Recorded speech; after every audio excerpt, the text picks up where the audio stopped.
Hola a todos, soy Cris Moltó y un día más estoy aquí con vosotros en vuestra editorial de cabecera de referencia Colima Books. Un día más con un libro y con un autor con el que compartir y con el que haceros crecer, como siempre hacemos y como siempre intentamos a través de vosotros. En esta ocasión y en este caso es con el libro de Alfonso Rojo, Al filo de la navaja, una vida como reportero de guerra. Y lo que le vamos a pedir pues es que nos diga exactamente qué es lo que vamos a encontrar si nos metemos en este libro, Alfonso, de lleno. Bueno, en cierta manera son las memorias de un miembro de una especie en extinción. Es decir, bueno, prácticamente extinguido. ¿Y esto qué Y significa? bueno,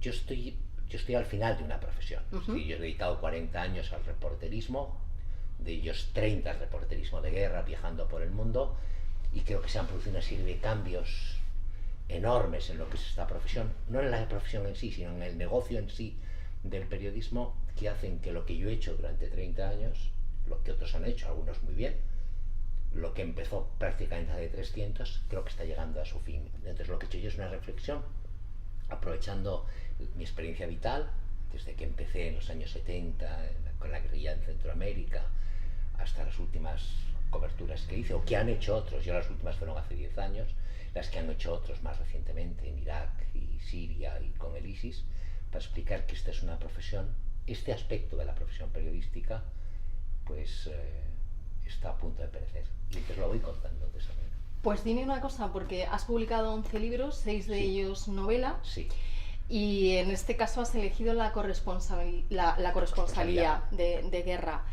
Varios de los que hice antes también tenían que ver con la corresponsalía. Es decir, lo que pasa es que eran relatos más parciales. Lo que he hecho yo aquí es cómo es esta profesión, cómo ha sido esta profesión, este aspecto de la profesión periodística, cómo ha sido la relación del periodista con los hoteles, con los medios, con los directores, con las secretarias, con todos esos aspectos. La condición de mujer dentro de la profesión, Cierto. la evolución que ha tenido la censura, para llegar a un final que es la irrupción de Internet, el cambio en el panorama periodístico mundial, el cambio del negocio y el colapso de la historia. ¿Por qué he elegido el reporterismo? Porque es lo que yo he hecho.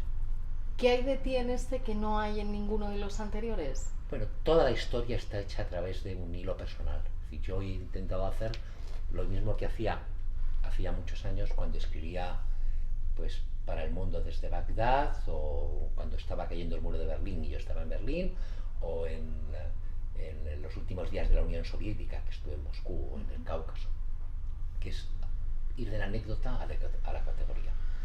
Desde mi experiencia personal, como hilo conductor, mi experiencia personal, a veces las de otros, porque hay cosas a las que yo no he llegado.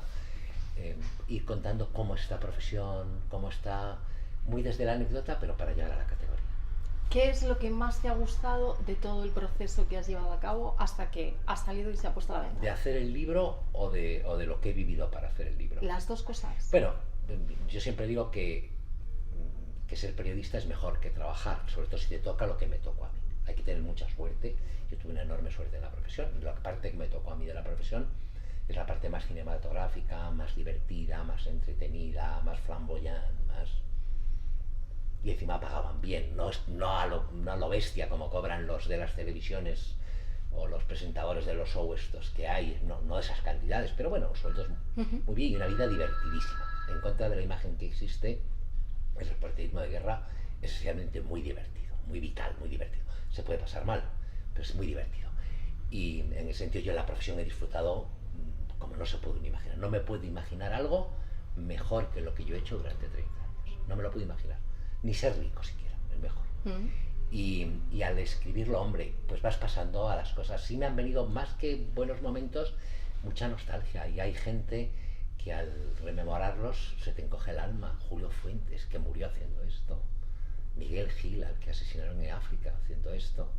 Y de repente ves gente, Cursort, con el que has compartido tantas cosas y de repente lo matan en una carretera, ¿no? No es el aspecto principal de la profesión, porque ve más dolor un médico en urgencias de un hospital un fin de semana que un reportero de guerra en un frente de combate, más o menos. Y percibe más sufrimiento un policía en una comisaría de servicio un fin de semana, también, una noche de sábado que a lo mejor un aguerrido reportero de guerra. Esa no es la parte principal de la profesión, pero también existe esa parte, ¿no? Y yo ha habido pues como mucha nostalgia, pues nostalgia por una profesión que creo que, o por un aspecto de la profesión, que creo que está a punto de perecer, que es el reportero de guerra tal como lo conocimos nosotros.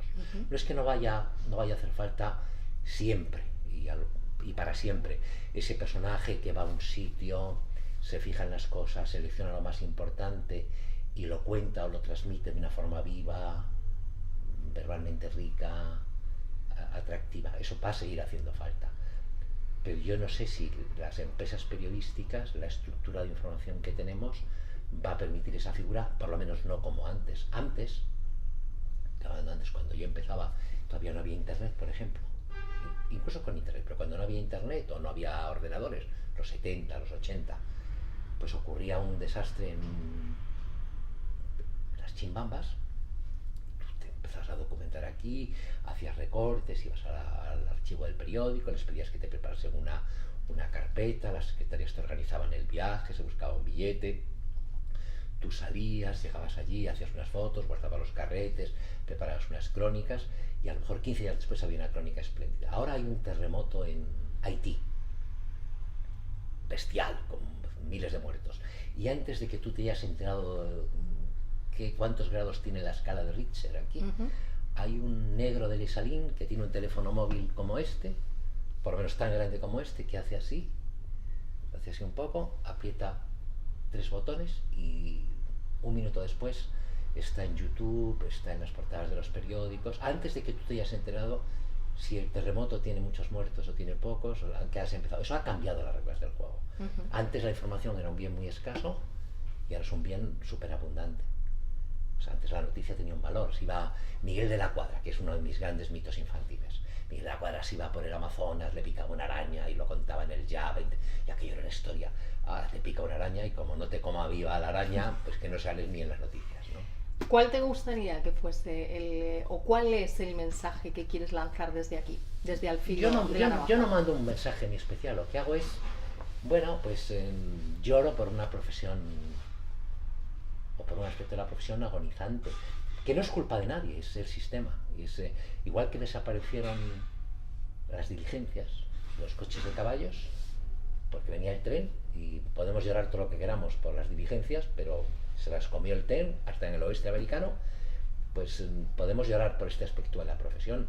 Todavía hay retazos, todavía ves gente y todavía hemos visto cosas, ¿no? Y todavía hará falta y seguirá gente así, pero cada vez de una forma, por lo menos no con la importancia, no la edad dorada, los años de oro del periodismo de la corresponsabilidad de guerra han fenecido. ¿Y qué me gustaría? Pues no lo sé. Dices, tener 30 años menos. Si pensamos en ti de esa manera, lo que nos llega, ¿no? Por la nostalgia, entre otras cosas, que se puede, además es algo que se palpa constantemente a medida que se tiene la oportunidad de leerte en cada uno de los hay una parte final escritos. en que hago una reflexión sobre hacia dónde va esto, que es la parte más sobre qué es lo que va a ocurrir y cómo va, del negocio periodístico en general.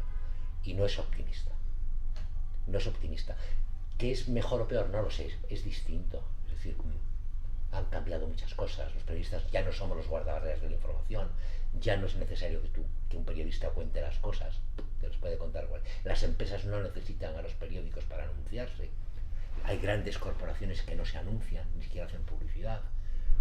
Es decir, esto ha cambiado. Entonces, con ese cambio de sistema y con ese cambio también de lector puro y duro, porque a día de hoy está claro que lo que ofrecemos y lo que recibe la persona que se lo lleva es muy distinto, ¿qué te gustaría que se llevase la persona que te lea? Yo trato de causar buena impresión. Es decir, yo tengo un perfil muy duro, un perfil público duro, no sé por qué, pero lo tengo duro. Es decir, la gente, incluso me ha pasado en el periódico y siempre fui un alma de Dios. Fui director adjunto y no di un disgusto a nadie, ni nunca miré un vale de taxi de aquellos que falsificaban, ni me preocupé de esas cosas. Pero a mí me gustaría, hombre, me gustaría primero que se recordase a algunos de los que salen ahí, a los cuales se olvidan. A mí me gustaría que a los Julio Fuentes, a los Miguel Gil, a toda esta gente se les recordase. Haces una buena memoria de todos Sí. ellos. A mí, una de las cosas que me ha gustado es que no solamente haces la mención, sino con algunos, sobre todo con los que te has acercado mucho más personalmente, realmente ensalzas su persona más allá de la profesión. Es que es verdad, lo ha hecho Reverte también. Tú lo puedes Reverte, que sale alguna vez y que ha reflexionado sobre esto y que reflexiona casi cada domingo en sus columnas, lo hacía en algún libro que tiene, algunas cosas lo hacía. Y yo creo que es importante decir que ha sido gente que no puedes pasar por encima de gente que ha aportado tanto. O sea, la memoria es lo que nos honra a nosotros. Y después, bueno, pues me gustaría que tuviesen de mí mi verdadera imagen, porque al final se ha producido una paradoja, como he salido bastante en televisión en los últimos años. La gente tiene idea de que uno ha nacido en Sálvame o en un programa de estos, las cosas como son. El común cree que uno es un producto de la televisión y el producto de la televisión es el Pato Donald, no yo, las cosas como son. Entonces también un poco que me sirva para eso. Y después yo creo que es una reflexión sobre la profesión que es buena para el que quiera ser periodista, para el que le interese el periodismo, para el que le interese la comunicación. Hay muchos trucos, muchos secretos de cosas que la gente no ve, como es el cuarto de baño en la guerra, como los solventas, pero bueno, hay muchas cosas de estas, pero bueno, el libro me gustaría que cómo se pasean los taxis con sus techos, sí. Eso, por ejemplo, lo de Bagdad, que había sido lo más divertido, las arengas de Bagdad, hay algunos y después también es un homenaje a toda la gente que ha estado es una parte de la profesión muy pequeña, ¿eh? El periodismo no es esto es un fragmento muy pequeño, muy exclusivo, una especie de club VIP de restringido acceso, con derecho de admisión recortadísimo, donde está muy poca gente, porque era muy caro hacerlo, costaba muchísimo dinero. Bueno, pues para formar parte de ese club, gracias a todo lo que nos cuenta Alfonso en Al filo de la navaja, y sobre todo para acercarnos mucho más a la persona que hay detrás de todo ello, porque si hay algo que caracteriza a la persona que ha escrito este libro es su carácter humanista, por lo menos es lo que a mí me ha llegado. Pues yo te lo agradezco, que el Señor te lo pague. Os invito a que leáis, por supuesto, el libro que acaba de salir, Al filo de la navaja, una vida como reportero de guerra, porque estoy convencida de que vais a aprender y vais a descubrir muchas cosas que van más allá de lo simple. Hasta la próxima.